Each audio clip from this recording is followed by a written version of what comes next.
Known by God, దేవుని చేత ఎరుగబడుట. వినడానికి కొద్దిగా ఆశ్చర్యంగా అనిపిస్తుంది. దేవుడికి అందరూ తెలుసు కదండి, దేవుని చేత ఎరగబడడం ఏంటండి అనేక ప్రశ్న వస్తుంది. మూలవాక్యం చూసుకుంటే దాని వివరణలో బైబిల్ వివరణలో మనం తర్వాత ధ్యానిద్దాన్ని. కొలస్సీ 4:9 మూలవాక్యం అది ధ్యానించిన తర్వాత మనం వివరణలో బైబిల్ వివరణలు చూద్దాం. చదువురా. ఇప్పుడు మీరు దేవునిని ఎరిగిన వారును, చాలా జాగ్రత్తగా వినండి. ఇప్పుడు మీరు దేవుని ఎరిగిన వారు, మరి విశేషముగా అంటే దేవుని ఎరిగిన వాళ్ళు అనమాట. ఇక్కడ కూర్చున్న మన వాళ్ళండి, మైక్ లేని వాళ్ళు, మీరు దేవుడిని ఎరిగినారు. మరి విశేషముగా, దానికి అతీతంగా, మరి విశేషంగా దేవుని చేత ఎరగబడిన వారు, దేవుని చేత ఎరగబడిన వారు. నిజాన్ని ఆలోచించి, మీరు దేవుడిని ఎరగడం, దేవుడి చేత మీరు ఎరగబడ్డం. It's very important message today. చదువురా.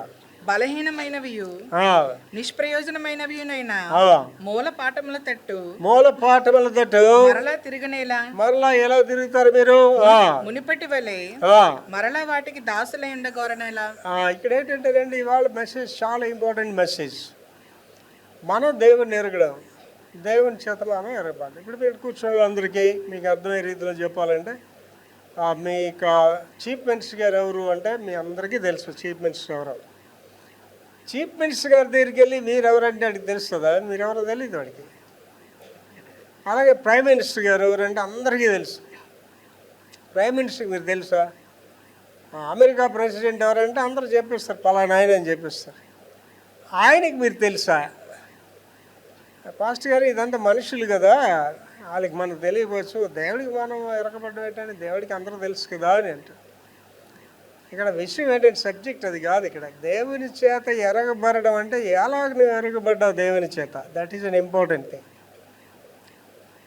నేను వచ్చేటప్పుడు ఈ ప్రవచన వాక్యం చూస్తున్నాను.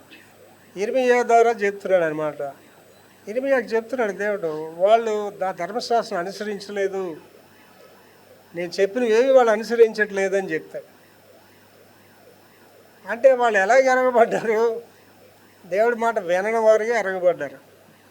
నా జీవిత అనుభవంలో చెప్పాలంటేనండి, ఒకసారి ఒక పెద్ద చర్చ్ హెడ్స్, ప్రభుని బట్టి విశాఖపట్నంలో ఏ చర్చ్ వాళ్ళైనా మన చర్చ్ సంబంధాలు ఏమైనా నాకు కన్సల్ట్ చేస్తారు. అంటే వీళ్ళు వరండా చర్చిలు, వీధి చర్చిలు కాదు, కానీ ఒక పెద్ద చర్చిలు ఏమైనా ఉన్నాయంటే వాళ్ళకి నేను కంపల్సరీ తెలిసి ఉంటాను.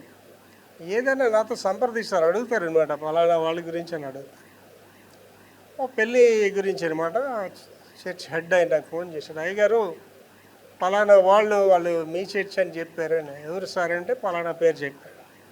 నేను అయినా 4-3 గుళ్ళకి వెళ్తారు సార్, మా గుడికి అప్పుడప్పుడు వస్తుంటారు సార్, మరి వాళ్ళు మీరే చెప్పండి వాళ్ళు ఏ చర్చ్ మెంబర్స్ అని అంటే, ఎంత పనికి మాలిన వాళ్ళ అన్నాడు. వాళ్ళు ఎలా ట్రీట్ చేయాలో అలా ట్రీట్ చేశాడు ఆయన. అలాగే ఇంకొకరు నాకు ఫోన్ చేశారు, అది మన చర్చ్ పిల్లోడు గురించి. సార్ ఈ పలానా పేరైనా మీ చర్చ్ పిల్లోడు పెళ్లి సంబంధం గురించి ఎలా అంటాడంటే, నేను చెప్పాను కళ్ళు మూసుకొని మీ అమ్మాయిని వాడికి ఇచ్చేయండి అని చెప్పాను. ఇద్దరిని నేను ఎరిగిన వాడినే. ఈ కుటుంబం గురించి ఏంటంటే, వీళ్ళు 3-4 గుళ్ళకి వెళ్తారు. చాలా జాగ్రత్తగా ఆలోచన చేసుకోండి. ఒక భార్యకి భర్తలు ఎంతమంది ఉంటారండి? ఒకడే ఉంటాడు భర్త. ఒక సంఘానికి కాపర్లు ఎంతమంది ఉంటారండి? ఒకడే ఉంటాడు. నువ్వు 4 కాపర్ల దగ్గరికి వెళ్తున్నావంటే నేనేమని చెప్పాలి అంటే, నువ్వు అస్థిరురాలు అనమాట, అస్థిరుడు అనమాట, చంచలుడు, తన మార్గములన్నింటిలో అస్థిరుడు. ఏంటి, ఒక పిల్లోడు భూమి గుండ్రంగా ఉన్నది, భూమి గుండ్రంగా చదువుతున్నాడట. ఫాదరు తెల్లవారి దగ్గరికి పోయి, ఎట్లా మళ్ళీ ఒకసారి చదువురా అన్నాడు. భూమి గుండ్రంగా ఉన్నది, భూమి గుండ్రంగా ఉన్నది అంటే, ఇలా రారా అని ఆ ఇంటి ముందు తీసుకెళ్ళి, చూడరా మన పొలాలన్నీ గుండ్రంగా ఉన్నాయట్రా అని అడిగాడట. లేదు నాన్న అన్నాడట. ఎవడరా చెప్పి నీకు భూమి గుండ్రంగా ఉన్నదని? ఇంకొకసారి భూమి గుండ్రంగా ఉన్నదని వీప్ స్టాప్ చేసేసాను అన్నాడట. అప్పుడు మరి ఎలా చదవాలన్నా, భూమి బలపరుపుగా ఉన్నది, భూమి బలపరుపుగా ఉన్నది అని స్కూల్కి వెళ్ళాడు. స్కూల్కి వెళ్ళిన తర్వాత అక్కడేటి చెప్పాలి, భూమి గుండ్రంగా ఉన్నదని చెప్పాలి. అది టీచర్ కొట్టేస్తుంది. అంటే ఆడు భూమి ఇంటి దగ్గర బల్లపరుపుగాను, బళ్ళోని గుండ్రంగా ఉంది. ఈ పనికి మాలిన వాళ్ళు 4-5 గుళ్ళకి వెళ్ళిన వాళ్ళ బతుకులు కూడా అలాగే ఉంటాయి. వాళ్ళ బతుకులు కూడా అలాగే ఉంటాయంటే ఇక్కడ ఒక వాక్యం వింటారు, అక్కడ ఒక వాక్యం వింటారు. ఏ వాక్యం వాడికి అర్థం కాదు. వాడికి చదువు సంజ లేని వాళ్ళు పాస్టర్లు అయిపోయారండి. వాడికి వాక్యం తెలియదు. వీడికి ఒక కన్ఫ్యూజన్ వస్తుంది అనమాట. ఇది చెప్పింది రైటా, వాడు చెప్పింది రైట్. ఇక్కడ ఏమన్నా ఇప్పుడు జాని మూల పాఠాలు అంట. యూదులు ఈ వాళ్ళ వరకు కూడా శనివారమే వాళ్ళకి విశ్రాంతి దినం. విశ్రాంతి దినం అంటే శనివారం. శుక్రవారం కదా ప్రభుని సిలువేశారు. శనివారం విశ్రాంతి తీరికగా ఉంటుంది. దేని గురించి కనిపెట్టుకున్నారు? పునరుద్ధాన దినం గురించి కనిపెట్టారు. ఆదివారం ఏంటి? పునరుద్ధాన దినం. ఆదివారం విశ్రాంతి దినం కాదు. ఇక ఇలాంటి చూసిన ఈ వరండా గుళ్ళు పాస్టర్లు ఉన్నారు. ఏంటంటే ఇది పట్టుకుంటాడు అనమాట. ఆదివారం ఆరాధన చేయకూడదు, శనివారం ఏం చేయాలండి. అమ్మో, మేము ఎంతకాలం పొరపాటుగా గుడికి వెళ్ళామా, ఆదివారం గుడి చేస్తున్నారా, ఎంత తప్పు, వాక్యానుసారం కదా గుడి అంటారు. తప్పు ఎవరిదండి? ఆడిది కాదు. ఆల్రెడీ సాతాన్ కంట్రోల్లో ఉన్నాడు. ఆడు తప్పు ఎవరిది? గుళ్ళు తిరుగుతుంటారు చూసి, ఈ గుడి ఆ గుడి, వాళ్ళది తప్పు. వాళ్ళకి కన్ఫ్యూజింగ్ వస్తుంది. వాళ్ళ గురించి ఏంటి చెప్పాలంటే వాక్యంలో, చంచలుడు తన మార్గములన్నింటిలో అస్థిరుడు. వీళ్ళు ఎలాగ ఉంటారంటే అస్థిరులుగానే ఉంటారు. వాళ్ళకి ఏదైనా విపత్తు వచ్చింది అనుకోండి, అప్పుడు వచ్చి ఒక పాస్టర్ గారిని అడిగితే ఆ పాస్టర్ చెప్తాడు, వీళ్ళు నాకు తెలియదండి, వీళ్ళు 4-5 గుళ్ళకి వెళ్తారు సార్ అని చెప్తారు. అప్పుడు నీకు అసలు కదా అర్థమవుతుంది. అమ్మ బాబోయ్, ఇది కరెక్ట్ కాదు, ఇది ఒకే గుడి నమ్ముకొని ఉండాలి అనేది ఆలోచన చేస్తారు. ఎరుగుబడి ఉండడం అంటే అది అంటే వీళ్ళకి ఎలాగ ఎరుగుబడి ఉన్నాడు? ఆ పిల్లవాడు మంచి పిల్లవాడు, బంగారు లాంటి పిల్లవాడు, వాడికి మీ అమ్మాయిని ఇవ్వండి ఆలోచన చేయకుండా, అలాగే నాకు ఎరుగుబడి ఉన్నాడు. వీళ్ళు ఎలాగ ఎరుగుబడి ఉన్నారండి? 3-4 గుళ్ళు తిరుగుతారు, వీళ్ళు పనికి మాలిన వాళ్ళు అని ఎరుగుబడి ఉన్నారు. కనుక దేవుడికి అందరూ తెలుసు. దేవుడికి మనకు తెలియకపోవడం అనే కాదు, ఎలాగో ఎరుగుబడ్డావు దేవుడికి. That's an important thing. ఇక్కడ వాళ్ళందరూ గమనించుకోండి. నీకు నువ్వు భక్తురాలు అనుకుంటే నువ్వు భక్తురాలు కాదు, నాకు నేను భక్తుని అనుకుంటే భక్తుని కానే కాదు. బాలుడు సహితము తన నడబడి సరి అయిందో కాదో క్రియల ద్వారా చూపిస్తాడు. నీ భక్తి సరైందో కాదో ముందు నీ బతుకు చెప్తుంది. నీ భక్తి సరైందో కాదో నీ ఆరోగ్య విధానం చెప్తుంది. వచ్చే ఆదివారం మంచి వాక్యం ధ్యానిస్తున్నాడు. ఈ రోగాలు అనేవి ఎందుకు వస్తాయి? ఈ రోగులందరూ ఏంటంటే వాళ్ళు సమర్థించుకుంటారు. ఎవరికి రోగాలు రావండి, ఎవరికి బీపీలు రావండి. రోగం అనేది ఎందుకు వస్తుందో బైబిల్ ఆధారంగా వచ్చే ఆదివారం స్పష్టంగా ధ్యానించిపోతున్నాను. నేనున్నానండి 73 సంవత్సరాలు. బీపీ నా దగ్గరికి రావడానికి వీల్లేదండి. బీపీ ఉంటే ప్రసంగం చేయండి, నేను చెప్తున్నాను. రోగాలు ఉన్నాయి, పాస్టర్గా వాక్యం చెప్పి అర్హత లేదు. 3000 మంది పెద్ద వివాహం చేయలేమండి. మొన్న అక్కడ చెప్పాను, పాస్టర్స్ చాలామంది వచ్చారు. నేను చెప్పాను, రోగాలతో ఉన్న పాస్టర్లరా, మీరు వాక్యం చెప్తే చెప్పుకుంటారా? మీ వాక్యము మిమ్మల్ని బాగు చేయదు, మీ సంఘాన్ని బాగు చేయదు, మీ కుటుంబాన్ని బాగు చేయదు అని చెప్పారు. ఎవరికి చెప్తారండి?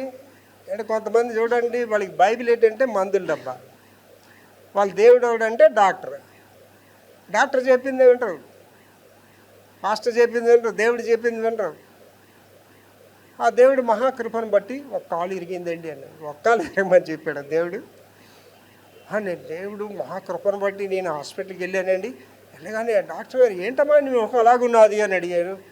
ఏమోనండి కొద్దిగా నీరసంగా వస్తుందండి, ఇక్కడ నొప్పిగా ఉందండి, రండి అర్జెంటుగా చెక్ చేసిన. వెంటనే 24 గంటలు గుండు కోసారట.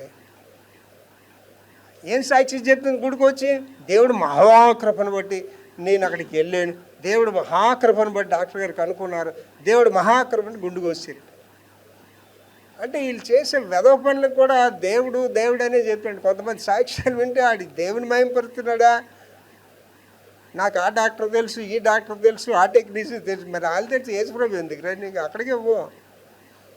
అండ్ అర్థమైందండి, 12 సంవత్సరాలు రక్తస్రావం దానికి తగ్గకుండా ఎందుకు బాగుపడలేదండి ఆవిడ? యేసుప్రభు దగ్గరికి వెళ్ళలేదు. విక్టర్ ప్రభాకర్కి ఒక్కడే యేసుప్రభు దేవుడు అనుకుంటున్నారా? మీకు కాదా? ఆలోచన చేసుకోండి, కూర్చొని మీరు ఆలోచన చేసుకోండి. అండి నేను అంత అథెంటిక్గా చెప్తున్నాను, బీపీ ఉంటే ప్రసంగం చేయనని చెప్తున్నాను, నా ఒక్కడికేనా అది? మీకు సాధ్యం కదా? యేసుప్రభు గారు ఏం చెప్పారు? నా యందు విశ్వాసం ఉంచువాడు నేను చేసిన వాటికంటే అద్భుత కార్యాలు చేస్తాడు. ఆడ స్వార్థికురాలు అయ్యి ఉండవచ్చు, లేదు స్వార్థికుడు అయ్యి ఉండవచ్చు, పాస్టర్ అయ్యి ఉండవచ్చు, ఎవడైనా విశ్వాసం అనేవాడు గొప్పవాడండి. అండ్ ఆ ఇథియోపియన్ యోనకి ఆ అపోజిట్ సువార్త చేయడం, ఫిలిప్ అపోజిట్లు కాదు, సంఘ పెద్ద. ఆయన పని ఏంటంటే సంఘంలో వేదవరాలకి వాళ్ళకి సహాయం చేయడం, సంఘ పని చూసుకోవడం ఆయన పని. దేవుడు ఆయన వెళ్ళి అక్కడ వాడుకున్నాడు. దేవుడు నేను ఎలా వాడుకుంటాడో తెలియదు నీకు. ఫస్ట్ థింగ్ ఏంటంటే నీలో ఏంటి ఉండాలంటే భక్తి ఉండాలండి. నువ్వు భక్తిగా ఉన్నావో లేదో ఫస్ట్ థింగ్ నీ బతుకు చెప్తుందండి. తర్వాత నీ ఆరోగ్య విధానం చెప్తుంది, నీ కుటుంబ విధానం చెప్తుంది. అవి లేకుండా నేను భక్తిగా ఉన్నానంటే మీరు అనుకోవచ్చు, దట్స్ అప్ టు యూ, మీ ఇష్టం అది. కనుక ఇది చాలా ఇంపార్టెంట్ మెసేజ్. ఇది ఏమంటున్నాడండి, దేవుని చేత విశేషముగా ఎరుగుబడిన వారు వినాలి అండి. నేను ఎంత అతిశయంగా చెప్తారంటే ప్రభువునందు యేసు ప్రభుకి నేను అంటే చాలా ఇష్టం అని చెప్తానండి. కారణం ఏంటంటే ఆయన ఎలా చెప్పాడో అలాగే నేను జీవిస్తాను. అంతే, మనుషులకు సహాయం చేయాలి అలాగే సహాయం చేస్తాను. మనుషులు కష్టం అంటే వాళ్ళు తెలివి ఉంటాను నేను. అని చాలామంది అలాగే గుళ్ళు తిరుగుతున్నారు. మన గుడికి ఎందుకు వస్తారంటే మన పేరు చెప్పి పని అవుతుంది వస్తారు, అంతే తప్ప మనంటే ప్రేమని కాదండి. ఆ పనికి మళ్ళీ పాస్టర్ దగ్గరికి వెళ్ళాడు ఎవడో తెలియదు ప్రపంచానికి. అలాంటి పనికి వాళ్ళకి నేను సహాయం చేస్తాను. ఆయన యేసు ప్రభు గారు ఏమన్నారు, తన యొద్దకు వచ్చేవారిని ఆయన ఎంత మాత్రం తోసిపోయినాడండి. మీరు అంత పనికి మళ్ళీ అయినా దేవుడి దగ్గరికి వెళ్తాను సహాయం చేస్తాడు. మీరు అంత పనికి మళ్ళీ నా దగ్గరకు వచ్చి నేను సహాయం చేస్తాను. నన్ను చాలామంది అడుగుతారు, వీళ్ళు చాలా కీడు చేశారు కదా సార్, వాళ్ళకి ఎందుకు సహాయం చేస్తారంటే. అంటే మీరు ఆలోచన చేసుకోండి, నువ్వు చేసిన కీడు నీకే కీడుగా మూడుతుంది తప్ప నువ్వు కీడు చేసిన వాడు కీడుగా అది మూడదు. అసూయ అనేది నీలో ప్రారంభమైతే అది నీ పతనానికి మొదట మెట్టు. ఇతరుల కీడు చేయలేని ఆలోచన నీకు వస్తే నీ నాశనానికి అది మొదట మెట్టు. దేవుని వాక్యం ఏం చెప్తుందంటే, మీరు ప్రార్థన చేయనప్పుడు నేను ద్వేషించి వారిని వాళ్ళని దీవించి ప్రార్థన చేయమన్నాడు. అంతే. నన్ను ఎవడు అపకారం చేసినా ఎవరిన కీడు అని దీవించి ప్రార్థన చేస్తాను, ప్రభువాలు దీవించండి ప్రభువాలు. అండ్ ఎవడిష్టం కదండి, ఎవడైనా ఏదో నేను అనొచ్చు, నిన్ను భ్రష్టాలు అనియచ్చు, నన్ను భ్రష్టుడు అనియచ్చు, వాళ్ళ ఇష్టం అది. వాక్ స్వాతంత్రం ఉంది కదా భారతదేశంలో, ఎవడైనా మాట్లాడచ్చు. నిన్ను భ్రష్టాలంటే నువ్వు భ్రష్టాలు అయిపోవు. నువ్వు భ్రష్టుడు అంటే భ్రష్టుడేవి. నువ్వేంటో దేవుడికి తెలుసు, నువ్వేంటో నీకు తెలుసు. That's an important thing. అదే ఇవాళ మెసేజ్. దేవుని చేత ఎరగబడుట వివరణ. నెంబర్ 1, దేవునికి తెలియబడటం అనగా, దేవుడికి తెలియబడటం అంటే దేవుడు ఒక వ్యక్తి యొక్క జీవితము, దేవుడు ఒక వ్యక్తి యొక్క జీవితం, ఆలోచనలు మరియు చర్యలు. జీవితం అంటే లైఫ్ అండ్ నీ లైఫ్ ప్రజలతో మాట్లాడుతుంది. నువ్వు ఎలా జీవిస్తున్నావు, లైఫ్ మరియు ఆలోచనలు, థింకింగ్. ఏంటి ఆలోచిస్తున్నావు, నీ ఆలోచనలు ఎప్పుడు కరెక్ట్ తెలుసండి. నువ్వు ఒంటరిగా ఉంటావు కదా, ఒంటరిదానిగా ఉంటావు, అప్పుడు నువ్వు ఏంటి ఆలోచన అదే రైట్. మేడ మీదకి వెళ్తావు చూసారా, ఆ మిద్దెల మీదకి వెళ్ళి ఆలోచిస్తుంటావు కదా, నువ్వు అప్పుడు ఏంటి ఆలోచన అదే రైట్. ఇంట్లో అందరూ వెళ్ళిపోతారు కదా, తలుపులు ఒక్కడే ఉంటావు కదా, ఒక్కరిదాని ఉంటావు కాబట్టి నువ్వు ఏంటి ఆలోచన అది రైట్, అది రియాలిటీ అనమాట. ఆలోచనలు అండి, నీకు పాపం అనేది శాపం అనేది ఆలోచనతోటే ప్రారంభమవుతుంది. ఆలోచనలు మరియు చర్యలు అంటే యాక్షన్స్. ఆలోచనలు చర్యలు అంటే ఈ ఆలోచన చర్యలోకి యాక్షన్లో తీసుకెళ్ళిపోద్ది. క్షుణ్ణంగా ఎరిగి ఉంటే సన్నిహితమైన సంబంధాత్మకమైన మరియు లోతైన పరిజ్ఞానాన్ని సూచిస్తా. దేవుని కలిగి ఉండడం అదేండి.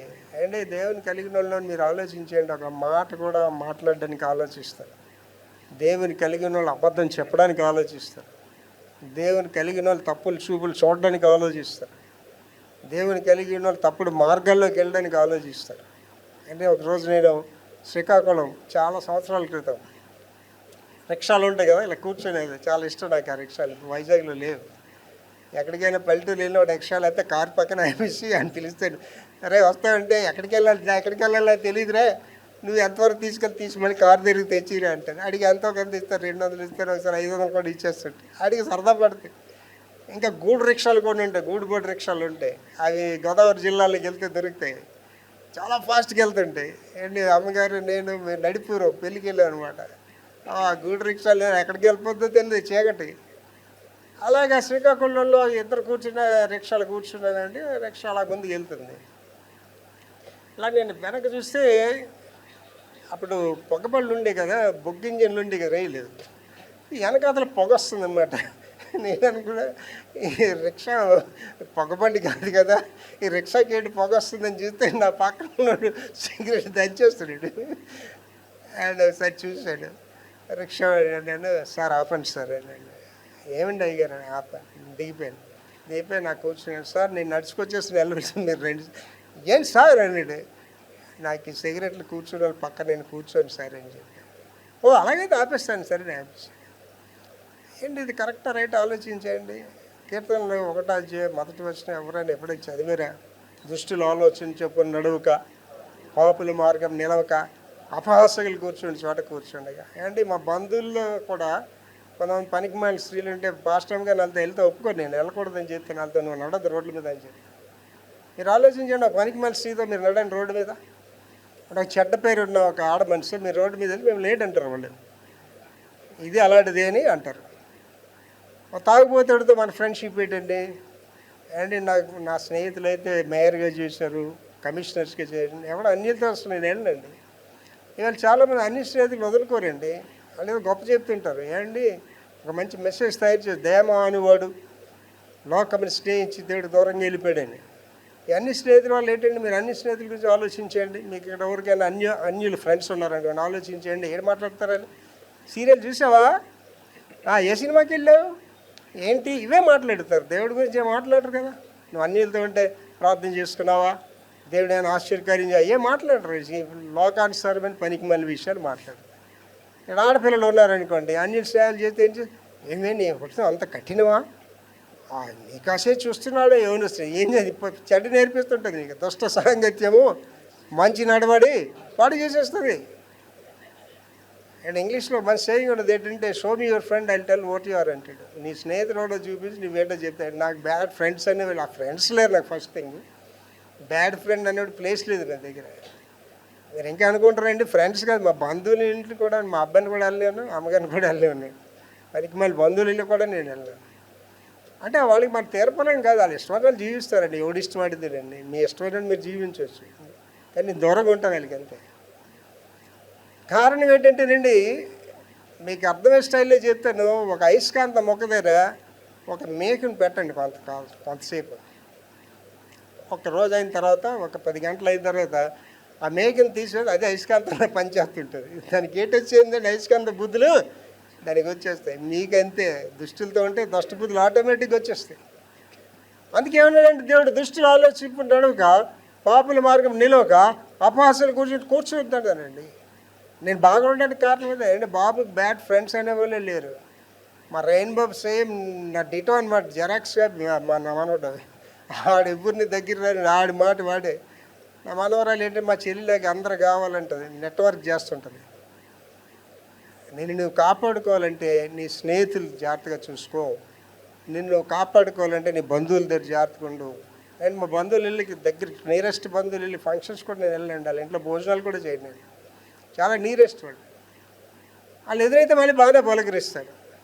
వాళ్ళకి తెలుసు విక్టర్ ప్రభాకర్ గారు తను నచ్చని దానికి చేయడైనా ఆయన ప్రపంచం చెప్తుందండి నా గురించి. దేవుడికి ఇష్టంగా మనం జీవించాలి. దేవుడు మనల్ని చూస్తుంటాడు. తర్వాత దేవుని గురించి కేవలము మేధోపరమైన జ్ఞానం కలిగి ఉండటం మాత్రమే కాదు. మేధోపరమైన జ్ఞానం అంటే చూడండి, కొంతమంది దేవుడి గురించి సెలవుల పొలంలో వెళ్ళి చెప్పేస్తుంటారు. దేవుడు ఇలాగ ఆకాశము భూమి ఏదో వాడు ఇష్టం వచ్చి చెప్పేస్తుంటాడా. ఆయనచే ఎన్నుకోబడటము అంటే మేధోపరమైన జ్ఞానం కాదు, ఏదో మంచి చిలక కథలు చెప్పి ప్రసంగాలు చేయడం కాదు. తర్వాత ఆయనచే ఎన్నుకోబడటము దేవుని చేతనే ఎన్నుకోబడాలి, ఆదరించబడటము చాలా ఇంపార్టెంట్ థింగ్ అండి. ఇవాళ చాలా మంది ప్రతి వాళ్ళు కూడా గుడికి వెళ్తారు, ఆడు గుడి పెట్టేస్తుంటాడు. పాటలు పాడరంటే ఆడు గుడి పెట్టేస్తుంటాడు. దేవుని చేతనే ఎన్నుకోబడాలండి. A lion must be born, you cannot make a lion. సింహం అనేది పుట్టాలి, దాన్ని నువ్వు తయారు చేయలేవు. చదవమా, ఎన్నుకోబడి ఆయనచే ఎన్నుకోబడ్డావు, ఆదరించబడాలి. అండి నిన్ను ఎవడు ఆదరిస్తాడండి? అండి మీరు జాగ్రత్తగా ఆలోచించండి. మీరు కష్టకాలాలు ఉండేటప్పుడు మీ బంధువు ఎవడ మీతో ఉన్నాడా? మీరు దిక్కుమాలి పరిస్థితులు ఉండేటప్పుడు ఒక 100 రూపాయలు నాకు కావాలనుకోండి, ఎవడన్నా మీతో ఉన్నాడా? నాతో ఎవ్వడు లేడండి. నేను ప్రపంచంలో ఎవడికి మర్యాద ఎందుకు ఇవ్వనండి, ఎవడు దగ్గరికి ఎందుకు రానండి అంటే నాకు ఎవడు సాయం చేయలేదు, దేవుడు తప్ప. నన్ను ఆదరించిన వాడు దేవుడు, నాకు సహాయం చేసేవాడు. మనుషులు ఎవడో నాకు సహాయం చేయాలి. కీడు చేశారు మనుషులు అనేవారు, బంధువులు అనేవారు, రక్త సంబంధులు అనేవారు నాకు కీడు చేశారు. చదువు మళ్ళీ అదే మాట, ఆదరించబడి. ఆదరణ, కంఫర్ట్ అంటారు ఇంగ్లీష్లో. ఇది ఒక్క దేవుడి దగ్గర వస్తుందండి. అండి మీరే మనిషి దగ్గరికి వెళ్ళండి, అత్త దగ్గరికి వెళ్ళండి, మాయ దగ్గరికి వెళ్ళండి, అన్నదల్లి మీకు ఆదరణ రాదు. బాగున్నప్పుడు ఇలా రాలిపోకుంటూ ఉంటే బాగానే ఉందిలే, మేము కనిపించేవా అప్పుడు మీకు ఎన్ని మాటలు అంటారండి. బంధువులు అనేవాళ్ళు ఏంటంటేనండి, బంధువు అనగానే బ్రాకెట్లో రాబందు అని రాసుకోండి. ఎందుకు రాసుకోమంటున్నాను ఏంటంటే, మీరు బాగుంటే అసూయ అనే మాటలతో మిమ్మల్ని గాయపరుస్తారు. బాగలేరు అనుకోండి, సానుభూతి అనే బాణాలతో మిమ్మల్ని గాయపరుస్తారు. వాళ్ళకి దూరంగా ఉంటే ప్రశాంతంగా ఉంటావు. ఎక్కడి నుంచి వస్తుంది నా ఆదరణ? దేవుడి దగ్గర నుంచి వస్తుంది, మనుషుల దగ్గర నుంచి కాదు. తర్వాత మరియు ప్రేమించబడటాన్ని ఇది సూచిస్తుంది. ప్రేమించబడడానికి దేవుడి చేత ఎరుగుబడి అంటే ఆయన మళ్ళీ ప్రేమిస్తాడండి. ఏంటి, నన్ను ప్రేమించేవాడు ఎవడు లేడు ప్రపంచంలో, ఒక్క దేవుడే. ఏంటి, కొంతమంది ప్రేమను చూసి వీళ్ళకి అంతరానే ప్రేమని ఆ పక్కల తర్వాత ఏంటి అమెంటస్ ఏంటండి వీళ్ళు మాటలు, మిమ్మల్ని నిన్నే తిట్టారండి ఇలా అని చెప్తుంటాయి. మనుషుల ప్రేమలు ఏంటండి, ధరలోని ప్రేమలన్నీ స్థిరము కావు, కరిగిపోతాయి. ఎన్నడెన్నడూ మారినది నా యేసుని ఏంటి. దేవుని ప్రేమ ఏంటంటే అన్కండిషనల్ లవ్ అనమాట. మన ప్రేమలు ఏంటి, నువ్వు గోంగూర మాంసం వేస్తే వాడు ఇంకో కూర వండి చికెన్ ఫ్రైలు నీకు ఇస్తుంది. అది కాదు నిజమైన ప్రేమ. అంటే మీ ఆయన బాగుంటే ప్రేమిస్తే, మంచి భర్తను ఎవరితోనే ప్రేమిస్తుంది కదా. ఆడ తాగుపోతాడండి, డ్యాన్సులు వేసి నేను బాధలు పెడితే ఆయన ప్రేమించడం అది నిజమైన ప్రేమ. అలాగే భార్యలు కూడా పనికిమాలిన భార్యలు ఉంటారు. ఆ పనికిమాలిన తెలిసి కూడా ఆయన ప్రేమిస్తున్నాడంటే అది నిజమైన ప్రేమ, రియల్ లవ్. అండ్ దేవుడు మనం ప్రేమించడానికి మన ఏ విషయంలో ఎక్కువ కాదండి. అంటే ఇక్కడ ఉన్న వాళ్ళందరికీ చెప్తున్నా, మైక్ ఇన్నోళ్ళ గురించి, నీ బతుకు ఈ స్క్రీన్ మీద వేస్తేనండి నీకు నువ్వే ఇష్టపడవు. నీ నిజ జీవితాన్ని స్క్రీన్ మీద వేస్తే నీకు నువ్వే అసహించుకుంటావు. అదే మాట దేవుడు అన్నాడు కదా, సౌలు ఏమన్నాడండి, నీ దృష్టికి నువ్వు అల్పుడిగా ఉన్నప్పుడే నేను రాజుని చేసిండు అన్నాడు. ఏంటి, ఎవడ నీతిమంతుడు లేడండి. ఎవరైనా నీ నీతిమంతురాలంటే నమ్మికండి దయచేసి. ఎవడైనా పాస్టర్ నీతిమంతుడని నమ్మికండి. నీతిమంతుడు ఒక్కడినో లేడు. అందరూ పాపం చేసి దేవుడు అనేది మహిమను పొందలేకపోతుంది. అంటే మన పాపం అనగానే వ్యభిచారమే మనకు పాపం, పాపం అనగానే తాగుడే మనకు పాపం, పాపం దొంగతనం నువ్వు చేస్తున్న అసూయ, దేశాలు, కక్షలు, ఎదుటోడు వీళ్ళు పాడు చేసి ఇస్తుంది దేవుని కార్యం అండి. అది ఎదుటోడిని కీడు చేస్తుంది దేవుని కార్యం అండి. ఏంటి, దేవుని వాక్యం చేస్తుంది. యేసుప్రభు గారికి ఇక్కడ వెళ్ళాడండి. ఈ బైబిల్ బోధలన్నీ నాకు 2 మాటలు చెప్పమంటే యేసుప్రభు చెప్పాడండి. దేవుడు కాబట్టి ఏమన్నాడండి, నీ దేవుడని యెహోవాను పూర్ణ హృదయంతో, పూర్ణ ఆత్మతో, పూర్ణ వివేకంతో సేవించు. నెంబర్ 2, నిన్ను వలే ప్రేమించేస్తున్నావు. అక్కడే వస్తుంది దానికి పోయికెళ్ళ అంతా. నేనే బాగుండాలి, నేనే కార్లు వెళ్ళాలి, నేనే అత్యున్నతంగా ఉండాలి, వాళ్ళు అడుగుతున్న స్థితిలో ఉండాలి. మెయిన్ అండి బ్రదర్స్లో ఉండవండి, సిస్టర్స్లో గమనించండి. సిస్టర్స్ కనిపించని స్టమక్ బర్నింగ్స్ ఉంటాయి సిస్టర్స్. ఒకే కూతురుంటే గొడవ లేదు, కానీ 2-3 కూతురు వాళ్ళకి ఉంటే భలే నవ్వుకుంటారండి. అక్క బాగున్నావా, చెల్లి ఉంటే అన్నీ అంత అబద్ధాలు. దీన్ని చూసి దానికి వేసుకుంటే, దాన్ని చూసి దీనికి వేసుకుంటే అదేం కోరుకుంటుంది అంటేనండి, నేనే మా ముగ్గురు అక్క చెల్లెల్లో రాణిలాగా ఉండాలి, వీళ్ళందరూ అడుక్కు తిన్నలాగా ఉండాలని కోరుకుంటుంది అంతే. అంతేగాని మా అక్క బాగుండాలి, మా చెల్లి బాగుండాలి కోరుకోరండి. మెయిన్ ఆడపిల్లలు కోరుకోరు. కానీ వాళ్ళని గొప్పతనం ఏంటంటే ఆ కీడు చేస్తున్న ఆ చెల్లి దగ్గరికి వెళ్తారు. నేను చిన్నప్పుడు ఒక పద్యం, మాకు తెలుగులో చదువుకున్నాను నేను, ఎంఏ డాక్టరేట్ కూడా తెలుగు వాచకం. ఫస్ట్ లెసన్ ఏంటంటే బుర్రు పెట్ట తుర్రుమన్నది, పడమటింటి కాపురము చేయనన్నది, మామ తెచ్చిన మళ్ళీ మొగ్గ మొడవనన్నది, మొగుడు చేత మొట్టికాయలు తింటనన్నది అని చెప్పేవాళ్ళు అనమాట. అంటే దానికి ఏంటండి, ఆ మొట్టికాయలే ఇష్టం తప్ప ఏ మంచి దానికి ఇష్టం. అలాంటి పనికి మనల్ని చర్చల్లో ఎక్కువ మంది ఉంటారండి. వాళ్ళకి ఏంటంటే వాళ్ళకి చెప్పి అబద్ధాలే నమ్ముతారు, వాళ్ళు చెప్పి ముఖస్థితులే నమ్ముతారు తప్ప ఎవడైనా పాస్టర్ అమ్మా నేను సరి చేసుకోండి, ఈ దిక్కు మళ్ళీ పాస్టర్ నేను అంత దూరం నుంచి వస్తాను, 3-4 గుళ్ళు దాటుకొని వస్తాను ఈ గుడికి.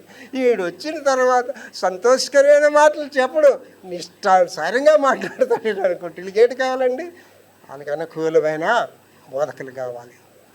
వాళ్ళకి ఏ బోధ కావాలండి, దెయ్యముల బోధ ఎందు లక్ష్యం ఇస్తారు. వాళ్ళు చేసి అదో పనులు ఆడు సమర్థించాలి పాస్టర్, అదే మంచి పాస్టర్.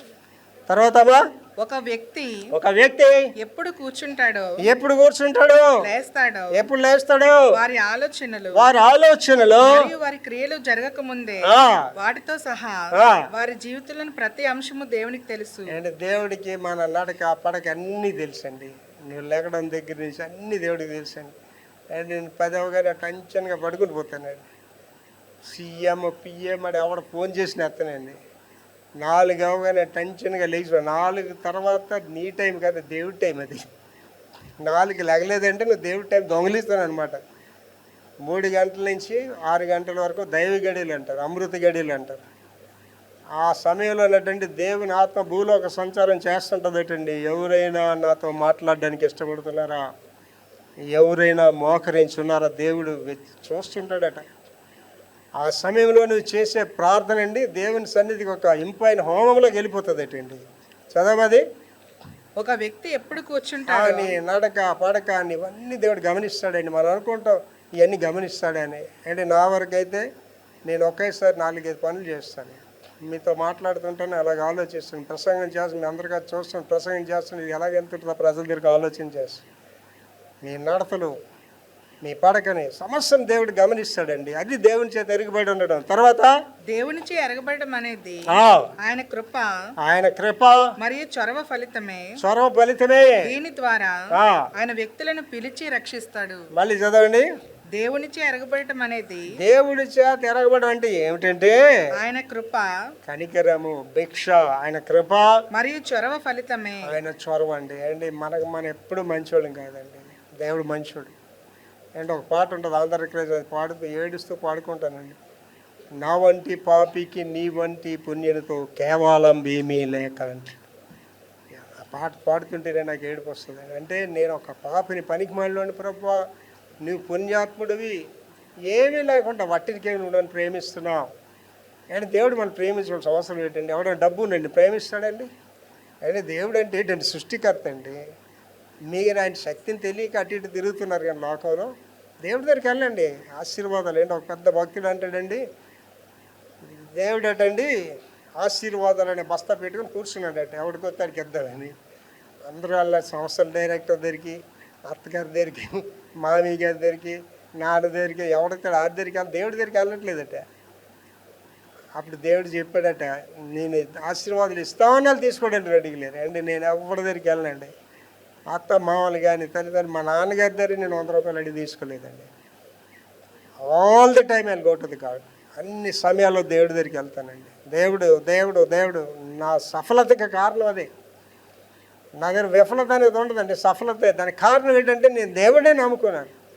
లాస్ట్ టైం మీకు చెప్పాను కదా, ప్రభువా నువ్వు ఆశీర్వాదం ఇవ్వకపోయినా మీ సేవ చేస్తాను, ప్రభువా నువ్వు డబ్బు ఇవ్వకపోయినా మీ సేవ చేస్తాను, ప్రభువా మీకు కోపం వచ్చేసి విక్టర్ ప్రభాకర్ ఇవాళ ప్రసంగాలు చేయక నా సేవ చేయక అని అన్నీ సరే మీ పని చేస్తాను ప్రభు అని. అప్పుడు దేవుడు ఏమనుకుంటాడండి, సిగ్గులేనోడా రారా రారా చేయరా అని అంటాడట. ఏంటి ఆలోచించండి. కొంతమందిని చూడండి, మీరు తోసేయడానికి, నేను చాలామంది పర్మనెంట్గా తీసేయడానికి ట్రై చేసి అబ్బాయిలు వెళ్ళరే, అలా పట్టుకొని ఏలపడతాను. వాళ్ళకి తెలిసి అనమాట, వీడిని వదిలిస్తే మనకు కష్టకాలం వచ్చేస్తుంది. ఆలోచన ఎంత గొప్పది కదండి. దేవుడిని వదిలిస్తే నీకు కష్టకాలం అనేది వస్తుందని ఆలోచన ఉంటే నిన్ను ఎవడు పాడు చేస్తాడండి? అండ్ అత్తగారు మామగారు ఇస్తే ఎంత ఇవ్వగలరండి? మీకు సీఎంఓ పిఎం ఇస్తే ఎంత ఇవ్వగలరండి? దేవుడు ఇస్తే ఏంటండి, ఈ లాట్ అత్యున్నతంగా ఇస్తాడు. ఎలాగిస్తానని చెప్తున్నాడండి ఆయన? నువ్వు ఆశించిన దానికంటే, నువ్వు ఊహించిన దానికంటే అత్యధికంగా ఇస్తాడు. ఏంటి, నాకు డొక్కు స్కూటర్ బయలుదేరి గుడికి వచ్చేవాడిని, అక్కడ స్కూల్లో ఆరాధన చేస్తాడు. కరెక్ట్గా మసీద్ దగ్గరికి వచ్చేసరికి వర్షం స్టార్ట్ అయింది. బాబు ఎంత చిన్న పిల్లడు, గుండోడు, ఆ ముందు నుండాడు. పాస్టమ్ గారు సంబరాల రాంబాబు సినిమా బ్యాగులు అన్నీ పట్టుకుని ఉండేది అనమాట. వెళ్ళినా వర్షం గారు కనికరిస్తున్నట్టున్నారు మన మీద, వర్షం గారికి ప్రేమ ఎక్కువ వచ్చి కురిసిన ఆపను తడుచుకొని వెళ్ళిపోవడమే. టైం అయిపోతుంది, మేమే రావాలా, మేమే అన్నీ సర్దుకోవాలా. ఆ వర్షంలో తడుచుకొని వచ్చేటప్పుడు అండి, ఈ కారులో వెళ్ళేటప్పుడు దేవుడా నీకు న్యాయం ఉందా? నేను పెద్ద ఖరీదైన కారు అడిగానా? ఒక చిన్న డబ్బా కారు మారుతి వ్యాన్, ఒక చిన్న డబ్బా కారు ఇస్తే నాకు బాగుండు కదా అని అడిగాను. అంటే దేవుడు ఆశీర్వాదాలు మీకు ఇస్తాడండి, ఇక్కడ ఉన్న వాళ్ళందరికీ ఇస్తాడు. మీరు అడిగిన టైంలో ఇవ్వడు, మీరు అడిగిన టైంలో ఇవ్వడు, ఆయన టైంలోనే ఇస్తాడు. నేను ఆశించింది ఏంటండి, ఒక మారుతి డబ్బా కారుని ఆశించాను. అండి ఇవాళ నేను వాడుతున్న కార్లన్నీ మా బంధువులు ఎవడు కొనలేడండి. అవి నా కారు ఎవరికైనా ఒక నెల వాడుకొని ఇచ్చిరే అంటే వాడు వాడుకోలేడు. అందుకని వాడు తిండి మానేసి వాడి కన్ని మానుకొని కారుకు డబ్బు ఖర్చు పెట్టాను. నేనేటి ఆశించానండి, డొక్కు మారుతి వ్యాన్ ఉంటే నాకు చాలు అనుకున్నాను. ఏంటి మెట్ట మీద ఏమన్నాండి, డొక్కు స్కూటర్ వేసుకొచ్చేవాడు, ఇప్పుడు కారులో వస్తున్నాడు ఈ పాస్ట్ అని. అండ్ ఇవాళ నేను కొన్న కార్లో, నేను వాడుతున్న కార్లో కూడా వాళ్ళేడు కూడా, నేను ఉంటున్న వెళ్ళినట్టు ఇంట్లో కూడా ఉండడం కూడా సాధ్యం కాదు. నేనేంటి అవన్నీ ఆశించలేదు. మీరు ఆశించిన దానికంటే, ఊహించిన దానికంటే అత్యధికంగా ఇస్తాడు. ఎక్కడికి వెళ్ళాలి? అక్కడికి వెళ్ళాలి, దేవుడి దగ్గరికి వెళ్ళాలి. ఈ పాస్టర్ అలా చెప్తారు కానీ మా విజయ తలుచుకుంటారండి, రాత్రి మేడ కట్టిస్తాడండి. దేవుడు నమ్ముకుని ఒకడు బాగుపడ్డాడు సార్ అన్న వాళ్ళు ఉంటారండి.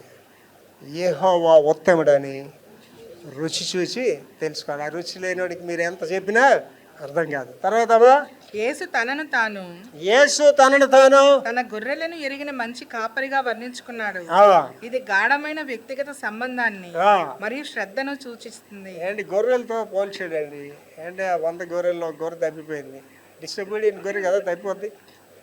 అప్పుడు ఆ కాపరి 99 ఉన్నాయి కదా, ఆ పోయింది అంత డేట్ అనుకోలేడండి. అనుకోలేదు. 99 అడవిలో విడిచి, అంటే ఎక్కడ వాటికి క్షేమం లేదో ఆ ప్రదేశంలో 99 విడిచిపెట్టి ఆ డిసొబీడియంట్ అవిధేయులైన గొర్రె గురించి ఆయన వెళ్ళాడండి. అది దేవుని ప్రేమ అంటే. దేవుడు మనల్ని వెనుక్కుంటూ వస్తున్నాడు. దేవుడు మనల్ని ప్రేమించాడు. మనం దేవుని ప్రేమించాడు. నీ ప్రేమ అవడానికి కావాలండి. నీ ప్రేమ నిన్నే బాగుచేది. దేవుని ప్రేమ అతీతమైనది, అద్భుతమైనదండి దేవుని ప్రేమ. తర్వాత ఒక వ్యక్తి తల మీద ఉన్న వెంట్రుకలను కూడా దేవుడు ఎరిగి వాటి పట్ల గాఢమైన శ్రద్ధ వహిస్తాడని యేసు ధృవీకరించాడు. అంటే మన వెంట్రుకలన్నీ కూడా దేవుడు లెక్క పెడుతున్నాడని చెప్తున్నాడండి. తర్వాత దేవుని ప్రేమించువాడు దేవునికి తెలియబడును. ఏంటి ఇది చాలా ఇంపార్టెంట్ థింగ్ కదా. ఏంటి మీరు ఆలోచించేయండి. నేనున్నాను అనుకోండి, నాకు అందరూ ఎదురైనాడు నమస్కారం ఎట్టేస్తారు పాస్టర్ గారు అంటారు. బంధువులు కూడా ఎదురైనాడు, అందరికీ నేను కావాలి. కానీ నన్ను ఎవరు ప్రేమిస్తున్నా నాకు తెలుస్తుందో తెలియదండి. నాకు తెలుస్తుంది, నన్ను ఎవరు ప్రేమిస్తున్నా నాకు తెలుస్తుంది. ఒక మనిషికి నాకే తెలుసు, దేవుడికి తెలియదండి కదా. మళ్ళీ అదే మాట, దేవుని ప్రేమించువాడు దేవునికి తెలియబడును. If you love God he knows you. దేని ప్రేమిస్తుండండి? మా ఆయన చాలా మంచోడండి. ఏంటి దేవుని వాక్యం లేదు, మీకేం భయపడుతున్నాను అనుకోకండి. దేవుని కంటే దేన్నైనా మీరు ఎక్కువ ప్రేమిస్తే దాన్ని కోల్పోతారు. If you love your wife more than God you lose her. If you love your husband more than God you lose him. కోల్పోతారు. నేను ఈ సత్యాన్ని ఎరిగే అందరు నాకు ఎవరు లేరని అనుకుంటాను. పాస్టర్ లేదనుకుంటాను, బాబు లేదనుకుంటాను. ఎవడైనా నా కొడుకు గబుదార్ ఫోన్లో నాడు మామూలు లేదు సార్ అని చెప్తాను. ఏంటి మా సామెతల్లో రాస్తాడు. ఇది ఏంటంటే ఆ మాంసం కొట్టుకెళ్ళాడు చెప్తాడట, జబ్బుది అంటాడట. మాంసం కొనిసుకొని బ్యాగ్లెట్గా పైకి రాగానే ఎక్కడ కొన్నారు సార్, సూపర్ మాంసం సార్ ఇదని పైన చెప్తాడట. అక్కడ ఆడికి ఏం చెప్తాడండి, జబ్బుది చెప్తుంటే 2 మొక్కలు ఎక్స్ట్రా వేసేస్తాడని, జబ్బు మాంసం ఆడుకుంటాడు. కానీ పైకి వచ్చాక ఏం చెప్తాడేటండి, ఇది ఎంత మంచి మాంసం, మృదుమైన మాంసం అని చెప్తాడు. నేను ఇక్కడ ఉన్న వాళ్ళకి మీకు చెప్తానండి, భార్యలు అంటే మీ భర్తలు ప్రేమించొద్దని చెప్పట్లేదు. దేవుడి కంటే ఎక్కువగా ప్రేమించకండి. దేవుని ప్రేమ శాశ్వతం. ఇంకోటి కూడా మీకు చెప్తున్నాను, భార్యలైన వారు మీరు దేవుడు అనేది నిజం, భర్త మీరు అనేది నిజం కాదు. ఏంటి భార్యలు ఒంటరిగా ఉండేటప్పుడు కొద్ది చనువు ఉంటే వాళ్ళని కూర్చోబెట్టి అడిగితే ఆ భర్త చరిత్ర ఇప్పితే మనం వినగలమండి. ఆడిని బాధలు పెడుతుంటాడో, ఎంత క్రూరుడో, ఆ కథ వినడానికే మనకు బాధగా ఉంటుంది. No wife is happy with husband. ప్రపంచంలో ఏ భార్య కూడా భర్తలతో హ్యాపీగా ఉండదండి. నేను విమానాలు వెళ్ళేటప్పుడు ఎయిర్ హోస్టల్స్, పైలట్ ఆఫీసర్స్ ఉంటారు ఆడపిల్లలు, యంగ్ గర్ల్స్. నేను వాళ్ళతో ఒకటి మాట్లాడతాను, అమ్మాయి 50 లక్షల జీతం సంపాదిస్తున్నాయి కదా, ఆర్ యూ హ్యాపీ అంటే, ఇది ఎవరికి కావాలి పాస్టర్ గారు, నన్ను చాలా బాగా చూసుకున్న భర్త ఉండి నేను ఇంట్లో నుండి హ్యాపీగా ఉంటే అదే నాకు అమృతమైన జీవితం అంట. లక్షలు సంపాదిస్తాను హ్యాపీగా ఉంటారండి. ఏంటి పని చేస్తున్న ఆడవాళ్ళు ఉంటారు, మీరు వాళ్ళకి ఇంటర్వ్యూ చేయండి. ఏ ఆడపిల్ల పని చేయడానికి ఇష్టం ఉండదండి. అది దేవుడి డిజైన్ కూడా కాదు. అది దేవుడి డిజైన్ ఏంటంటే పత్రికల్లో కూడా రాశాడు కూడా. ఏంటి రాశాడండి, స్త్రీలు మీరు ఏంట ఉండి మీరు మీ బిడ్డలను వాళ్ళు జాగ్రత్తగా చూసుకోండి అని. కానీ ఇవాళ పరిస్థితి ఏంటండి, ఆడమనిషి పని చేసి ఇల్లు కూడా కొంతమంది భర్తలు ఉంటారు, ఆడు కోడిపెట్టలు అలా ఇంట్లో కూర్చొని ఉంటాడు, ఈవిడ వెళ్ళి పని చేసుకుంటూ రావా, అమ్మ జీతం అందించిందా అని అడుగుతుంటాడు. మళ్ళీ వీడికి తాగడానికి అడిగి డబ్బులకి. అలాంటి పనికి మళ్ళీ భర్తలు కూడా ఉంటారు. భార్యలు పని చేయడం అనేది దైవకం కాదండి, దైవకం కాదు. దైవకం ఏంటంటే వాళ్ళు ఇంట్లో ఉండాలి, పని చూసుకోవాలి. కానీ ఇవాళ ఆడపిల్లలు ఎంత శ్రమ పడతారండి. అంటే నేను కారులో వెళ్తే అలా చూస్తుంటాను, బస్ స్టాపుల దగ్గర ఆడపిల్లలండి పాపం ఆ షాపుల్లో అక్కడ పని చేసి వాళ్ళ హెరాస్మెంట్ ఆ బాధతోటి అప్పటికే నీరసం అయిపోయి శక్తి అంతా పోయి అలా బస్సు ఆపడు అక్కడ. ఆటోలు ఆ టికెట్స్ అవి ఆటోలు వెళ్తే ఇంటికి వెళ్ళిన తర్వాత అమ్మో ఇంత కష్టపడి వచ్చావు అంటాడు. ఏమే ఆలస్యం వచ్చావు, ఎవడు చేసేస్తాడు వీడి పని పాటలేదు. వీడి ఇంట్లో ఉన్నోడికి రాగానే కాఫీ ఇచ్చేయాలట, వాడికి మాంసం కూర పెట్టాలట. ఆలోచించండి. No wife is happy with the husbands. తర్వాత యెహోవా తన వారిని ఎరుగును, యెహోవా దేవుడు తన వారిని ఎరుగును. దేవునికి తెలియబడటం విశ్వాసులకు భద్రతను అందిస్తుంది. ఎందుకంటే వారు పూర్తిగా ఎరగబడతారు మరియు పూర్తిగా ప్రేమించబడతారు. వారి లోపాలను దాచుకోవాల్సిన లేదా సమర్థించుకోవాల్సిన అవసరాన్ని తొలగిస్తుంది. రైట్. అండ్ ఎక్కడని మీకు అందరికీ చెప్తున్నానండి, చాలా ఇంపార్టెంట్. రెండో భాగం చదువుకోవా.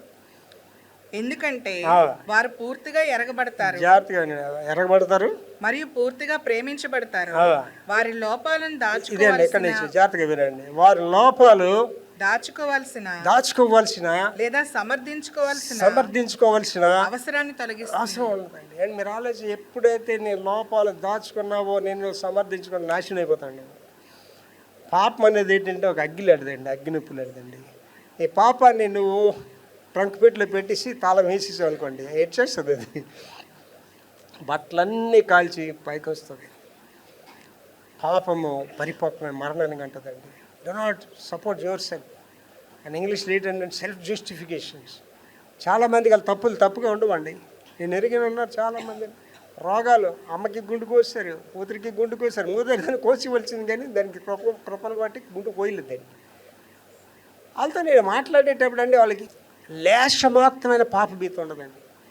వాళ్ళు ఎలా మాట్లాడతారంటే పరిశుద్ధులా మాట్లాడతారండి. అంటే నాకు అంటే మీరు పాస్టర్ గారు అంటే ఏంటి అనుకుంటారండి, ఆ రథం వెనకాతల నువ్వు వెళ్ళేటప్పుడు నా ఆత్మ నీతో రాలేదని అన్నాడని మీరేంటి చేస్తున్నా కానీ కనిపిస్తుంటాయండి, తెలుస్తుంటాయి. ఒక అమ్మకి నేను తెల్లవారి గుడికి రాగా ఆదివారం, అమ్మ నువ్వు ఎంత కష్టాలు ఎలా పడుతున్నావు అమ్మ అని. ఏంటైంది పాస్టర్ గారు, రాత్రి అంత అల్లరి చేస్తున్నాడు కదా నీ భర్త, తాగి అంత గొడవ చేస్తున్నాడు కదా, ఎలా భరిస్తున్నాడంటే ఏడ్డ మొదలుపెట్టి. ఎలా తెలిసిందండి పాటి అంటే చూపిస్తుంటాడండి నాకు. మీరు ఎన్ని బాధలు పడుతున్నారో, మీరు ఏమవుతుంది దేవుడు నాకు చూపిస్తుంటాడు. Do not hide your sin. Victor ప్రభాకర్కి చెప్తున్నాడు దేవుడు, మీకు చెప్తున్నాడండి. తప్పులు ఉన్నవారు తండోపతండములు ఉరువిజనులకెల్లా ఉండు తప్పు. నీ తప్పుని సమర్థించుకునేటప్పుడు అసలు కథ ప్రారంభమవుతుంది. అదే ఇప్పుడు మా వాడు పాడేటి కథ మొత్తం మార్చగలడు. రోడ్ల మీద పోతావు, నిన్నెవ్వడో బాగు చేయలేడు. తప్పు అని తెలగానే ఒప్పుకోండి. ఏంటి నేను తప్పు అని తెలిసి చిన్న పిల్లడు కూడా వెళ్ళి క్షమాపణ అడుగుతానండి. చిన్న పిల్లడు కూడా క్షమించమని అడుగుతాను. నేను కూర్చే ముందే ప్రార్థన చేసుకొని పైకి ఎక్కుతానండి. ప్రభా నాలో ఇంకెక్కడైనా తప్పు చూపించండి ప్రభా అని అడుగుతాను. ఒకవేళ తప్పు జరిగిన దాంట్లోంచి వెంటనే పాపం చేయడం వేరని పాపంలో జీవించడం వేరు. ప్రిపేర్డ్ సిన్స్ అనమాట. ఆ పాపం చేయడానికి మనిషి సిద్ధపడి పాపం చేస్తాడు. ఏం పాపం? వ్యభిచారం కాదు, దొంగతనం కాదు. ఇది ఒక పాపం అని అనిపిస్తుంది. అబద్ధికులందరూ అగ్ని గంధకములతో మండు గుండములో పాల్పొంది. అండ్ ఎవడో పక్కింటి వాడి వెళ్ళిపోవడం, పక్కింటి దానికి వెళ్ళిపోవడానికి ఏం ప్రిపరేషన్ ఏం అవసరం లేదు. సడన్గా వెళ్ళిపోవచ్చు. నువ్వు సడన్గా తప్పు చేయొచ్చు. నీకు ఇష్టం ఉండదు వీడితో తప్పు చేయకూడదు, కానీ సడన్గా నువ్వు చేసేస్తావు తప్పు. కానీ సిద్ధపడి చేసే పాపము ఇంగ్లీష్లో ఏంటంటే ప్రిపేర్డ్ సిన్ ఏంటంటే అబద్ధం. అలా ఆయన వచ్చే లోపు ఈవిడంతా ప్రిపరేషన్ చేస్తుంది. స్టోరీ ఏం చెప్పాలి మా ఆయన రాగానే, ఈ అబద్ధం ఎలా మొదలు పెట్టాలి, నేను మీతో ఏదో చెప్పాలనుకుంటున్నానని మొదలుపెట్టి చెప్తుందండి. ప్రిపేర్డ్ సిన్, అబద్ధం. దేవుడికి అసహ్యమైనది అబద్ధం అండి. దేవుడికే కాదండి, నాకు కూడా ఎవడన్నా అబద్ధం చెప్తే వాడిని నా ఏరేసుకుని నేను రానివ్వనండి. అబద్ధం చెప్పినోడితో మీరు ఏ పని చేయలేరండి. వారు వెరీ డేంజరస్ పీపుల్. అబద్ధం చెప్పిన వాళ్ళు వాళ్ళందరూ ఎక్కడ పోతారండి? అగ్ని గంధకములతో మంట గుండంలోకి వెళ్ళిపోతారు. కనుక నేను తప్పు ఉన్నదంటే తెలుసుకున్నప్పుడు దాన్ని విడిచిపెట్టండి, ప్రభు దగ్గర రండి. దావీదు ఎందుకు ఆశీర్వదింపడ్డాడండి? తప్పుని కప్పుకొనక ఒప్పుకొని విడిచిపెట్టాడు. తర్వాత యెహోవా, ఇదే లాస్ట్ అండి. యెహోవా, నీవు నన్ను పరిశోధించి ఎరిగి ఉన్నావు. నీవు నన్ను పరిశోధించి ఎరిగి ఉన్నావు. నేను కూర్చుండినప్పుడు, నేను లేచినప్పుడు నువ్వు ఎరగదు. అంటే దేవుడికి మన కథ అంతా తెలుసండి. అంటే నేను గత కాలం వరకు ఏకూజాను లేచి ఇప్పుడు అండి మధ్యాహ్నం ప్రార్థన చేస్తాను, సాయంత్రం ప్రార్థన చేస్తాను, పడుకున్న ముందు ప్రార్థన చేస్తాను. 4 గంటలకు లేచి నిలువు మోకాళ్ళ మీద ప్రార్థన చేస్తాడు. 3:30 నుంచి 3 గంటల నుంచి పడక మీద ప్రార్థన చేయాలి. పడక మీద ఎవరు ప్రార్థన చేస్తారని చేసాడే లేదా దావీదు. నేను పడక మీద పరుండి ప్రార్థన చేసి ఉండగా నాకు కొవ్వు మెదడు దొరికింది అంటాడు. అంటే నా మనసు వాచ కర్మ నా ప్రార్థన దేవుడనే జీవిస్తానండి. చదవం అదే లాస్ట్. యెహోవా నీవు నన్ను పరిశోధించి ఎరిగి ఉన్నావు. నేను కూర్చుండినప్పుడు నేను లేచినప్పుడు నీవు ఎరుగుదువు. అండి నీ భర్తకి నీ రహస్య జీవితం తెలియదు కానీ నీ బతుకంతా దేవుడికి తెలుసు. నీ భార్యకి నీ రహస్య జీవితం తెలియదు కానీ దేవుడికి అదంతా తెలుసు అండి. బైబిల్ గారు ఇందాక చదివిందే పాప మూలవాక్యం, దేవుని చేత ఎరగబడిన వారు. కొలస్సై 4:9 చదువురా. ఇప్పుడు మీరు దేవుని ఎరిగిన వారును మరి విశేషముగా దేవుని చేత ఎరగబడిన వారునై ఉన్నారు గనుక బలహీనమైనవి నిష్ప్రయోజనమైనవినైనా మూల పాఠముల తట్టు మరలా మూల పాఠాలకి వెళ్ళకండి. మునుపటి వలె మరలా వాటికి దాసులై ఉండకండి. ధ్యానించేసాం కాబట్టి రెండోది వెళ్దామండి. దేవుని ప్రేమించిన వారు. 1 కొరింథీ 8:3 చదవండి. ఒకడు దేవుని ప్రేమించిన యెడల ఎవడైనా దేవుని ప్రేమించినట్లయితే అతడు దేవునికి ఎరుకైన వాడే. If you love God he knows you. దేవుని ప్రేమిస్తే ఆయన ఏంటి దేవుడి గురించి ఆలోచన ఎంతమందికి ఉంటుందండి? ఏంటి మీరు ఆలోచించేయండి. కేజీఎస్ హాస్పిటల్ ఏ హాస్పిటల్స్కి వెళ్ళండి, అక్కడ ఏంటి బైబిల్ ఉంటుంది తల తీర అన్యులు కూడా పెట్టేస్తారు. అమ్మ ప్రార్థన చేస్తున్నారంటే ఏమంటే అన్నీ బాగున్నాయి సార్, ఎందుకు అంటే మీ ఆయనకు రోగం వస్తే ప్రార్థన చేస్తావా? నీ ఇంట్లో కష్టం వస్తేనే ప్రార్థన చేస్తావా? అంటే ఒక లూథరన్ ఫ్యామిలీ, పెద్ద ఫ్యామిలీ వాళ్ళు బాగా ఎరిగిన వాళ్ళు, సమీప బంధువులు కూడా అవుతారు. నేను వెళ్ళినప్పుడు మాట్లాడుతూ ఆ మేడం గారు పెద్ద బిజినెస్ పీపుల్ అండి. అమ్మ రోజు ప్రార్థన చేస్తారంటే పాస్టర్ గారు మీ దగ్గర అబద్ధం ఆడకూడదండి. ఏంటమ్మా నేను ప్రార్థన చేసి 7 సంవత్సరాలు అయింది అండి. అమ్మ 7 సంవత్సరాల నుంచి నువ్వు ప్రార్థన చేయలేదా? ఎందుకు చేయాలండి? మంచి భర్తని ఇచ్చాడు, మంచి కూతుర్ని ఇచ్చాడు, మంచి కొడుకుని ఇచ్చాడు, ఇంకేంటి నాకు ఆయన ఏ లోటు లేదండి. అది అంటే ప్రార్థన అంటే ఆవిడ ఏమనుకుంటుంది అంటే అడుగు కూడా అనుకుంటుంది అంతే. అంటే ప్రార్థన అంటే దేవునితో సహవాసం అనుకోవట్లేదు. ఇక్కడ ఉన్న వాళ్ళు మీరు అందరూ ఆలోచించండి. అమాయకున్న వాళ్ళు కూడా చేస్తావా? అంటే కష్టం వస్తే నువ్వు ప్రార్థన చేస్తావా? ఆపద వస్తే నేను ప్రార్థన చేస్తావా? అండ్ అలాగంటే నేను ప్రార్థన చేయాల్సిన అవసరం నాకు లేదండి. I'm very healthy and wealthy man. దేవుడు నన్ను ఆర్థికపరంగా అత్యధికంగా దీవించాడు, ఆరోగ్యపరంగా అత్యధికంగా దీవించాడు, అన్ని విషయాల్లో దీవించబడ్డాను. అండ్ మిగిలిన దొంగ పాస్టర్లు నేను ప్రార్థన చేస్తానని నేను పడుకోవచ్చు. తెల్లవారు 4 గంటలు వేసి మీ గురించి ఎందుకు ప్రార్థన చేస్తున్నాడు? అవసరం ఏంటండి నాకు? మీరు ఎడుతారో లేదు మీ పిల్లలు, నేను ఏడ్చి ప్రార్థన చేస్తాను మీ పిల్లల గురించి, మీ సమస్యల గురించి ప్రార్థన చేస్తాను, మీ గురించి నేను ప్రార్థన చేస్తానండి. వై? ప్రార్థన అంటే అడుక్కోవడం కాదండి. ప్రార్థన అంటే దేవుడితో సహవాసం, ఫెలోషిప్ విత్ ద గాడ్. అంటే మన క్లోజ్ ఫ్రెండ్తో మాట్లాడడానికి ఇష్టపడమా? ఏంటంటే అప్లై పెట్టేస్తున్నా ఫోను, కొంచెం మాట్లాడే, అమ్మ పని ఉంది ఆయన మాట్లాడే, ఛార్జ్ అయిపోతుంది, ఛార్జ్ అయ్యే వరకైనా మాట్లాడే అంటే ఫ్రెండ్ తోటి మాట్లాడాలి, ఏదో చెప్పాలి ఆ బాధ. అంటే ఫ్రెండ్ కంటే పనికి మళ్ళినాడా దేవుడు? నీకు జన్మనిచ్చి నేను నడిపిస్తూ నేను కాపాడుతున్న దేవుడితో మాట్లాడడానికి టైం లేదా? ఏమా ప్రార్థన చేస్తున్నామంటే ఏంటండి పాస్టర్ గారు మీరు అలా మాట్లాడతారు? నేను ఇంటి పని చేసుకోవాలా, తయారవ్వాలా, క్యారీస్ పట్టుకొని డ్యూటీకి పరిగెట్టాలి, పని పట్లేను. ఈ ముసలి పాస్టర్ అనుకుంటున్నా నన్ను? ఈ ముసలాడికి పని పాట 4 గంటలకి 3 గంటలు లెగిస్తాడు ఈ ముసలాడు. నేను వంట వండాలా, పరుగులు ఎట్టాలా, ఏంటి బస్సు వాడు ఆపుతాడో లేదో బాధ, ఆటో సర్వీస్ వాడు ఎక్కిస్తాడో లేదో బాధ, ఆడికి వెళ్తే మళ్ళీ డ్యూటీలో బాధ, లేట్గా వచ్చేవాని, ఇన్ని బాధలు నేను పడితే ప్రార్థన చేయలేదా? ప్రార్థన ఓడి చేస్తాడు పాస్టర్ గారు, పని పట్టలేదు దొంగ వేతలు చేస్తారు పాస్టర్ గారు. అందులో మీరు ఫస్ట్ పాస్టర్ గారు, పాస్టర్లు అంటేనే స్వాములు పని పట్టలేనారు అని చెప్తారా మీరు? అండి నీ పని ఉంటేనే దేవుడికి ప్రార్థన చేస్తావా? నీ కష్టం వస్తే నీ దేవుడికి ప్రార్థన చేస్తావా? ఓకే, దేవుడి గురించి ఒకసారి ఆలోచించేద్దాం. మీ దగ్గర బాగా డబ్బులు ఉన్నాయి ఏంటి, డబ్బులు ఉన్న వాళ్ళు ఏమంటే అంత డబ్బులు పర్లేదండి అంటారు. మొన్న వాళ్ళకి అలాగే 5.5 లక్షలు బిల్ చేస్తారండి. అయితే బతికులోని ఇచ్చారు 5.5 లక్షలు బిల్. నేను అటు సచిలోని ఇస్తారు అనుకున్నాను, బతికులోని ఇచ్చేసారు. అంటే ఏంటండి వాళ్ళని డబ్బు ఉంది, నో ప్రాబ్లం, ఓకే నీ దగ్గర డబ్బు ఉంది, ఏమైనా చేస్తా.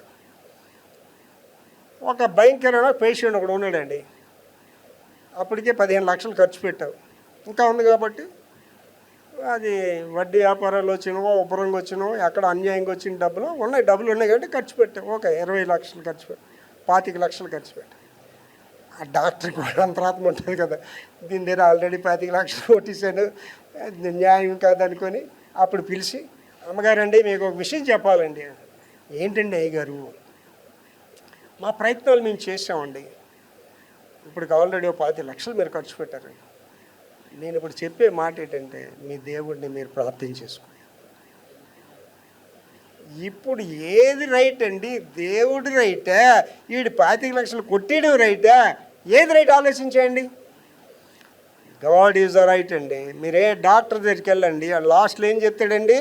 మా ప్రయత్నం మేము చేసాం, దేవుడు నమ్ముకుని, అంటే God is the final ultimate. ఆయన ఈడేవాడండి డాక్టర్, నీకు డబ్బులు కొట్టేయడానికి తప్ప నేను బాగు చేస్తాడా? నీకు జీవనం ఇస్తాడు. అంటే ఏది నిజమైందో, అందుకే దేవుడి వాక్యంలో పౌలు గారు మంచి మాట చెప్తారు, ఏవి ఖ్యాతి గలవో, ఏవి రమ్యమైనవో, ఏవి మాన్యమైన వాటిని అపేక్షించమని. మనకి అంతసేపు భూ సంబంధమైనవి, ఈ లోక సంబంధమైన కంపు గురించి ఆలోచన చేస్తామండి. కొలస్సీ 3లో చెప్తాడండి పౌలు గారు, మీరు క్రీస్తు చేస్తూ కూడా లేపబడిన వారైతే పైన ఉన్న వాటిని ఎత్తకండి, భూ సంబంధమైన మీద ఆలోచన పెట్టకండి. అదేంటండి పాస్టర్ గారు ఇలాంటి బోధలు చేస్తారు ఏంటండి పాస్టర్ గారు? ఉండడానికి సరైన ఇల్లే లేదు, ఇందిరాగాంధీ ఇల్లు కూడా నాకు లేదు పాస్టర్ గారు, తినడానికి కష్టంగా ఉంటే మీరు పైన ఉండే వాటిని ఎదకండి అండి, చచ్చిపోయాక ఇల్లు ఉంటే లేకపోతే ఏంటి పాస్టర్ గారు ఇక్కడ బాగుండాలి కదా అంటారు. ఇలాంటి పనికి మళ్ళీ ఉంటారని తిమోతికి రాస్తూ పౌలు గారు మంచి మాట చెప్పాడు. దైవభక్తి ఈ లోకంలో, రానుల లోకంలో లాభసాధకమైంది. నువ్వు క్షేమంగా ఉండాలా భూమి మీద, దైవభక్తి కలిగి ఉండు. నువ్వు డాక్టర్లు నమ్ముకుంటావా, డబ్బు నమ్ముకుంటా కొంతవరకే, నీ డబ్బు నిన్ను కాపాడదు. ధనవంతులవరా మీకు శ్రమ, పేదలైన మీరు ధనిలు. డబ్బున్నవాడి గురించి బైబిల్లో ఎక్కడ మంచి మాటలు లేవండి. ధనము సమస్త కీడులకి మూలం. ధనవంతుడు ఓదారంగ వస్త్రములు వేసుకొని బహువాసకం అనిపించేవాడు సత్యను ఎక్కడికి పోయాను? నరకమునకు పోయాను. Your money will leads to the destruction. నీ డబ్బు నిన్ను నాశనాన్ని నడిపేశాను. నేను డబ్బుని ఏం ఆశించనండి. దేవుడు నాకు డబ్బులు ఎత్తుంటాడు, ఇచ్చిన డబ్బులు అలాగే పంచుకొని పోతుంటాను. డబ్బుతో నాకేం పని ఉండదు. ఒక 5 లక్షలు ప్రాజెక్ట్ చేయాలా, చిన్న ప్రార్థన చేస్తాడు, ఎవడో వచ్చి 5 లక్షలు ఇస్తే పని చేసేస్తాడు అంతే. ఒక పాస్టర్ కాన్ఫరెన్స్ చేయాలి, దానికి 3 లక్షలు కావాలి, ప్రార్థన చేస్తాను, ఎవడో కూడా చేస్తాడు, అది చేసేస్తాను అంతే. నా దగ్గర ఏమి ఉండవు. ఆరోగ్యం ఉండడానికి అదొక కారణం. బీపీ అనేది రోగాలకి ఫౌండేషన్. అది ఎప్పుడైనా నువ్వు ఆలోచన రాగానే వస్తుంది అనమాట. ఏమో ఎలా చేస్తాము, ఈ పెళ్ళి ఎలా చేస్తాము, ఈ ఇల్లు ఎలా కడతాము, ఈ కారు ఎలా కొంటాము, అక్కడి నుంచి స్టార్ట్ అవుతుంది అనమాట. ఆ బీపీ స్టార్ట్ అయ్యి ఒకవేళ అయిపోయి కళ్ళు ఎర్రగా అయిపోయి డెవలప్మెంట్ పడిపోతుంది. నేను చక్కగా తీసుకెళ్ళేస్తే మొత్తం హాస్పిటల్లో ఆ బిల్లు లాగిన వరకు నేను డిశ్చార్జ్ ఇవ్వడాడు. హాస్పిటల్లో నీకు డిశ్చార్జ్ ఇచ్చాడు అర్థం ఏంటంటే, నీ దగ్గర ఎంత కొట్టేయాలో కొట్టేసిన తర్వాత డిశ్చార్జ్ ఇస్తాడు, లేకపోతే ఇవ్వడాడు నీకు. ప్రైవేట్ హాస్పిటల్, గవర్నమెంట్ హాస్పిటల్ కాదు. పేరును బట్టి ఎరుగుట. ఎక్సోడస్ 33:17, నిర్గమకాండము 33:17. కాగా యెహోవా నీవు చెప్పిన మాట చొప్పున చేసేదను, నీవు చెప్పిన మాట చొప్పున చేస్తాను. నీ మీద నాకు కటాక్షం కలిగినది, కలిగింది. నీ పేరును బట్టి నిన్ను ఎరుగుదునని మోషేతో అండి. By name you must know the God అండి. పేరును బట్టి అండ్ నేను ఎక్కడికైనా వెళ్ళినా, ఎయిర్పోర్ట్స్ కానీ, ఇంటర్నేషనల్ ఎయిర్పోర్ట్స్ కానీ, ఏ హోటల్స్కి వెళ్ళినా పేరు పెట్టి పిలుస్తాను. షేకార్ ఇలా రా అని పిలుస్తానండి, పాప ఇలా రా అని పిలుస్తానండి. వాళ్ళు సార్ మా పేరు ఎలా గుర్తున్నదండి, నేను పేరు పెట్టే పిలుస్తాను ఎవడైనా సరే. పేరు పెట్టి పిలిస్తే అంత గ్రేట్ ఫీల్ అవుతానండి. నేను ఒక జ్యువెల్ షాప్ బాటా సెట్కి వెళ్ళాను, నేను భాస్కర్ ఇలా రా అని పిలిచానండి. ఆ మేనేజర్ పని అంతా మానుకుని నా దగ్గరికి వచ్చాడండి. సార్ మీలాంటి కస్టమర్ రోజు కూడా వస్తే మాకు సంతోషం. భాస్కర్ అని పేరు పెట్టి పిలిచాడు చూసారు సార్, అది గ్రేట్ అండి అన్నాడు. దేవుడు నిన్ను ఎలా పిలిచాడట? పేరు పెట్టి మరియా ఉత్తమమైన దాన్ని ఎంచుకున్నది. నీ పేరు పెట్టి పిలిచాడు. నీ పేరు లోకంలో ఒకటికి జ్ఞాపకం ఉండదండి, but God remembers your name.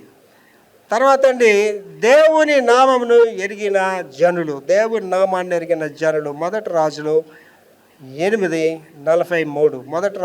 8:43. ఆకాశమను నీ నివాస స్థలమందు నీవు విని, ఆకాశమందు నీ నివాస స్థలమందు నీ విని, పరదేశులు నిన్ను వేడుకొని దాని ప్రకారము, పరదేశులు నిన్ను వేడుకొని దాని ప్రకారము సమస్తమును అనుగ్రహించుము. సమస్తమును అనుగ్రహించుము.